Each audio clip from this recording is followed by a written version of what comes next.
Oh, it was great.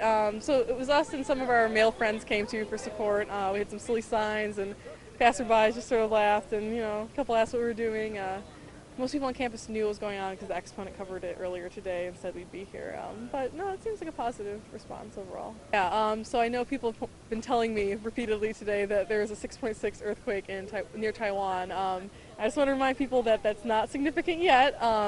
Those magnitude earthquakes occur about 150 times a year, so it's actually about 35% chance that would happen today, so it's pretty good odds. So what I'm going to do at the end of the day is to see if, looking at that and the other earthquakes, if we actually increase the number or magnitude overall. So don't just look at that one earthquake, just reach your conclusions. Yeah, dozens and dozens of earthquakes occur every day, which is why what I'm doing is comparing earthquakes today to all the earthquakes in the past couple months. So to see if there's actually a difference in the trend, because we're going to have earthquakes no matter what. We want to see if immodesty actually is increasing the earthquakes.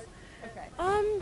I've gotten maybe 1 or 2 emails where people are just moderately concerned, like, do you think you're offending people, but they aren't personally offended? I've actually gotten a couple emails from Christians saying that what I'm doing is hateful towards all religion, and that's really not the goal. I mean, it's just this one specific claim I'm countering, and I think that even if it had religious roots in why he's saying this, that you should still be able to question it. I mean, he's talking about science, he's talking about how earthquakes occur, and we should be able to put that up to scrutiny.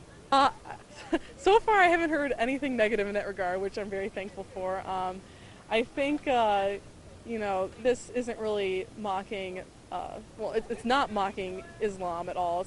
It's just mocking one statement one man made. And so hopefully I'm not greatly offending the Islamic world. That's really not the point of this, and I apologize if that happens, but I don't think it's quite as bad as some other things in the past that have happened. So, by Wednesday morning, it started getting about 20,000 people or so on the Facebook event, and some smaller news sources saw that and thought, oh, maybe this is going to grow into something bigger, and they started asking me for radio interviews, and different blogs started picking it up.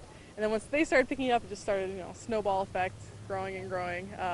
And by now, it's just sort of insane that, places like CNN and BBC, and I got an email from NPR earlier. All these places are talking to me about what started off as a joke.